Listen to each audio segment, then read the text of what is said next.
Hai guys. Halo, Halo. apa kabar lu pada? Baik gue Iya, happy, gue baik kalau Ya, gue. sehat-sehat. happy, gue happy. Ini udah lama banget ya nggak ngobrol-ngobrol gini, nggak ketemu. Iya, udah lama Iya. banget. Full. BTW, gue capek banget deh, guys. Kenapa? Kalian, Kenapa tuh? iya, karena akhir-akhir ini kan karena PPKM lagi, gue tuh harus balik jadi WFH lagi kan, kerja dari rumah. Nah, itu gue kayak benar-benar ngerasa capek banget. Kalian WFH atau WFO nih, guys? Kalau gue sih kayak seminggu tuh ini ya, kayak kombinasi gitu loh, kayak kadang WFH, kadang WFO gitu beberapa hari. Misalkan 3 hari WFH, 2-nya itu gue WFO, kayak gitu sih kalau gue, Saf. Ya, gue juga sama Kalau gitu.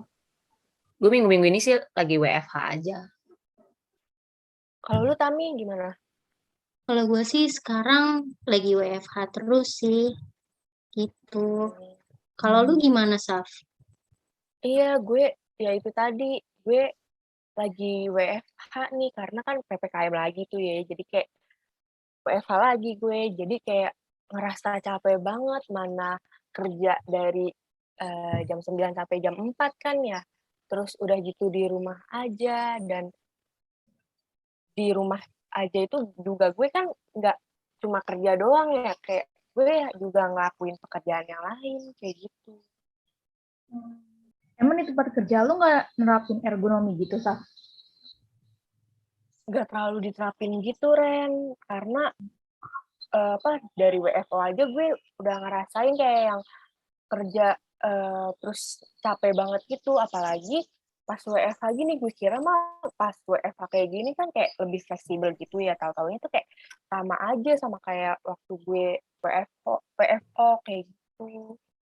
Oh iya, jadi emang kalau di tempat kerja gua sih ada nerapin ergonomi di tempat kerja, karena kan pasti penting banget gak sih kayak itu tuh kan ergonomi tuh kayak nyesuain apa sih namanya tugas atau beban kerja lu sama kondisi tubuh lu saat itu biar nurunin tingkat stres lu juga sama biar nanti dapetin hasil yang maksimal dari hasil pekerjaan lu itu.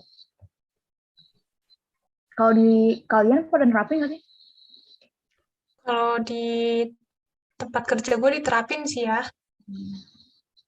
Gue juga diterapin. Di gue juga diterapin, dan sebenarnya tuh ergonomi tuh punya tujuan-tujuan gitu tau guys. Jadi tujuan dari ergonomi itu yang pertama ya, yang gue tahu, untuk mengurangi atau bahkan kayak menghapus gitulah angka-angka cedera dan kesakitan dalam melakukan pekerjaan. Terus selain itu juga biaya terhadap penanganan kecelakaan atau kesakitan itu jadi berkurang. Selain itu kan kalau misalnya angka cedera sama kesakitannya berkurang, maka kunjungan untuk berobat itu kan juga bisa jadi berkurang tuh. Terus akhirnya ketidakhadiran atau tingkat absentisme itu juga jadi bisa berkurang, dan para pegawai itu jadi bisa masuk terus gitu loh. Jadi bisa kayak selalu apa ya, bekerja atau kayak menyelesaikan pekerjaannya gitu. Dan akhirnya produktivitas atau kualitas dan keselamatan kerja itu jadi meningkat. Kayak gitu Ya sih benar. setahu gue. Ya benar-benar. Jadi pekerja juga jadi apa ya kayak ngerasa nyaman juga kan selama dia ngelakuin pekerjaannya sama bisa karena juga bisa ningkatin kesejahteraan fisik sama mental yang lu bilang itu lu kayak capek fisik sama mental sama bisa juga nantinya ningkatin kesejahteraan sosial lu juga pastinya sama bisa nyiptain keseimbangan rasional antara aspek teknis, ekonomis, antropologi sama budaya di setiap sistem kerja yang lu dapetin kayak gitu. Jadi emang ergonomi ini tuh penting banget ya buat ada di suatu perusahaan kayak gitu, karena ya emang bakal menunjang sumber daya manusianya juga, jadi kayak performance kerjanya tuh lebih meningkat dan segala macamnya kayak gitu ya. Iya, betul banget. Kayak dia juga ada manfaat-manfaatnya gitu. Kayak misalnya, kayak tadi nih, lo capek tuh sebenarnya banyak pengaruhnya kan. Nah, salah satunya kerja. Kalau lo misalnya udah diterapin ergonomi nih, lo bisa bisa prediksi sama lo bisa ngerti pengaruh kerjaan lo ini ke diri lo tuh kayak gimana sih. Terus juga misalnya lo bisa evaluasi gitu kerjaan lo sama kapasitas lo tuh sesuai nggak ya. Sama juga jadinya kalau misalnya lo udah ngerti kayak gitu kan lo jadi lebih produktif. Jadi kayak ningkatin produktivitas juga gitu loh. Iya benar banget tuh. Terus udah gitu, selain yang tadi dibilang sama Bintang, eee, ergonomi di tempat kerja itu bisa membangun pengetahuan, untuk ngedorong para pekerja gitu untuk meningkatkan produktivitas. Terus juga bisa, nyegah sama ngurangi resiko timbulnya penyakit akibat kerja kayak yang tadi dibilang sama Tami. Terus juga bisa ningkatin, faktor keselamatan kerja dan juga bisa, meningkatkan keuntungan, pendapatan, kesehatan, sama kesejahteraan untuk, individu sama institusinya, kayak gitu. Dan juga gue kan tempat kerjanya di ini ya, di Departemen Kesehatan Republik Indonesia nih. Nah itu tuh, kerjaan gue di situ kayak menilai ergonomis atau enggaknya gitu di suatu lingkungan kerja. Jadi gue tuh pertama gue melakukan diagnosis gitu. Di situ gue ngelakuinnya, lewat, wawancara sama pekerja-pekerja, terus gue juga ngelakuin inspeksi tempat kerja, habis itu gue ngelakuin treatment sama follow up yang di mana di situ itu gue, melakukan suatu evaluasi gitu secara objektif ataupun, subjektif, kayak gitu sih kalau di tempat gue. Wah gila, berarti kayak sebenarnya tuh, sepenting itu ya ergonomi kerja kayak, udah bisa ningkatin produktivitas kita, terus udah udah gitu juga kayak dari sisi perusahaannya itu juga bisa bawa keuntungan juga. Tapi nih ya, gue tuh juga ngerasa kayak capek gue ini tuh antara capek fisik atau psikis tadi kan ya. Nah, kalau capek fisik ini tuh gue kayak yang capeknya tuh kayak, eee, apa ya, kayak misalnya punggung gue kayak tiba-tiba sakit atau mata gue ngerasa kayak iritasi gitu, kadang kayak suka merah-merah gitu, itu kira-kira kenapa ya? Kalau kayak gitu tuh, guys, ada yang tahu nggak sih? Kalau misalnya dikaitin sama ergonomi gitu, ada nggak sih? Kalau kayak gitu, lu duduknya bener nggak? Jadi kalau misalnya di tempat gue itu ya, gue tuh diajarin gitu. Ternyata kalau misalnya kita kan kerjanya pasti natap laptop terus gitu ya, buat-buat dokumen, laporan dan segalanya gitu. Nah, jadi itu ada cara gimana sih menggunakan komputer itu dengan benar atau secara idealnya tuh kayak gimana. Nah, jadi kalau yang dari gue pelajarin itu, kita tuh kalau misalnya lagi ngetik, jangan sampai kayak kepala kita nunduk kayak gini nih. Karena itu nanti bakalan bikin pegel gitu di leher kita. Terus selain itu, pandangan kita itu harus sejajar sama komputer. Nah, tinggi komputer atau tinggi monitornya itu juga harus sejajar sama pandangan kita, sama lengan kita juga gitu. Terus posisi bahu kita tuh diusahain banget jangan sampai kayak tegang gini nih. Jadi kayak naik gitu tuh jangan. Jadi harus sesantai mungkin. Terus juga tangan sejajar sama lengan bawah. Terus yang paling penting lagi, lu tadi kan bilang kayak punggungnya sakit gitu-gitu kan. Nah, posisi punggung itu harus tertopang. Jadi kayak harus ada tempat senderannya gitu. Jadi diusahain banget jangan pakai kursi yang gak ada senderannya. Selain itu juga tuh eh, kalau misalnya di meja gitu kan biasanya suka ada kayak apa tuh bantalan kaki gitu ya atau kayak penyangga kaki gitu kan. Nah, usahain kaki kita tuh ditaruh di penyangga itu jadi biar nggak terlalu apa kayak nggak langsung menjejak ke lantai gitu. Selain itu, kita juga kayak kasih bantalan yang apa yang lunak gitulah untuk menopang paha kita yang ada di bagian bawah. Kayak gitu sih kalau di apa namanya yang diajarin gitu ke gue.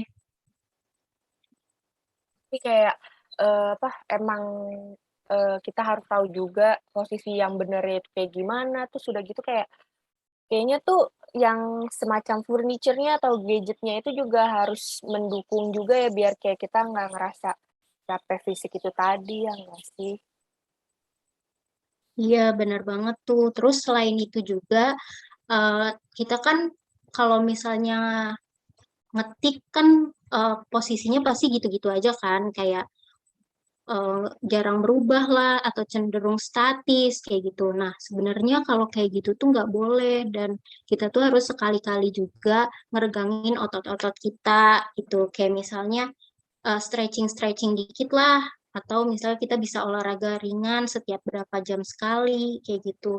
Atau kita sambil jalan-jalan gitu misalnya kayak ke toilet atau kemana kayak gitu. Nah, terus selain itu kita bisa ngasih bantalan juga tuh buat di tangan kita sehingga apa namanya beban otot bahu kita tuh jadi berkurang kayak gitu. Tapi juga Saf, lo kalau di rumah tuh kan WFH nih, itu lo sambil kerjain kerjaan rumah atau enggak gitu? Maksudnya kayak ada yang bantu lo? Karena gue ngekos, Tang, jadi tuh ya mau nggak mau gue ngelakuin pekerjaan rumah itu sendiri kan. Jadi pas WFH ini gue tuh nggak cuma kayak yang ngerjain kerjaan kantor aja, tapi gue juga ngerjain ngurusin urusan kayak yang ke rumah tanggaan tadi gitu. Gue suka misalnya kayak angkat jemuran gitu kan ya, terus atau jemurin pakaian itu tuh gue ngelakuin itu sendiri karena ya itu tadi gue sendiri gitu. Hmm, berarti lo kalau ngangkat galon gitu sendiri dong? Iya, gue kalau ngangkat galon aja tuh juga sendiri karena kayak ya siapa lagi gitu ya, karena nggak ada yang ngebantu juga gitu. Ih, kita kan maksudnya kita kan wanita dewasa nih ya. Nah, itu tuh kita tuh jangan sering-sering angkat galon, maksudnya ya nggak apa-apa sih ngangkat galon, tapi jangan terlalu sering. Maksudnya jangan terlalu sering angkat yang berat-berat gitu loh, Saf. Karena kapasitas kita nih sebagai wanita dewasa itu tuh 15 sampai 20 kilo. Itu juga lebih dari itu bisa merusak badan kita sendiri. Apalagi kalau misalnya kita ngangkatnya nggak bener, kayak posisi kakinya nggak bener lah, atau punggungnya nggak kuat gitu. Nah, itu tuh yang bikin mungkin punggung lo juga makin sakit, Saf.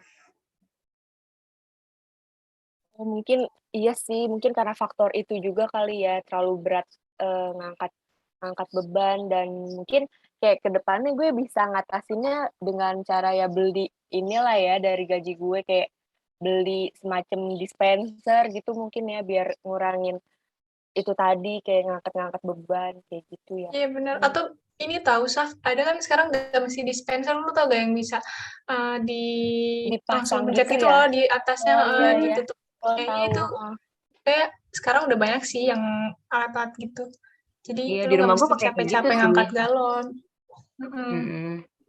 Ya Tapi benar. terus kan kalau misalnya lo WFO tuh lo kan tadi kayak stres juga gitu kan, kayak capek banget nih kayaknya nih. Nah, itu tuh kalau lu WFO tuh kayak sama karyawan lain tuh gabung apa lu di ruangan sendiri-sendiri gitu kayak tek tek tek gitu?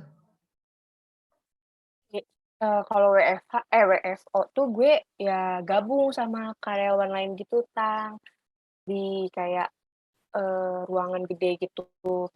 Dan, ruangannya itu tapi tertutup gitu sih walaupun ada AC-nya ya, tapi AC-nya tuh AC sentral kan. Jadi kayak kadang kalau misalnya lagi dingin, dingin banget nih sampai kayak yang kita kayak yang, aduh kedinginan, terus kayak kurang nyaman gitu, atau kayak tiba-tiba, "Lah kok nggak dingin?" Gitu. Kita juga jadi nggak nyaman gitu. Kayak gitu kalau di kantor gue. Kalau di kantor lu mungkin atau kantor yang lain gimana, guys? Kalau lagi Kantor gue WFO gitu?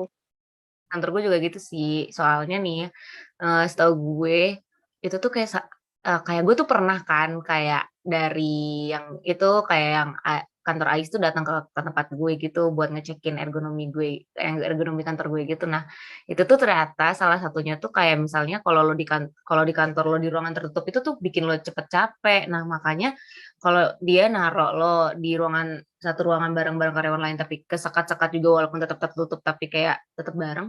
Nah, itu tuh kayak nggak nggak bikin lo cepet capek gitu loh, karena masih ada interaksi sama manusia lain gitu. Itu ada yang diterapin di kantor lo ergonominya?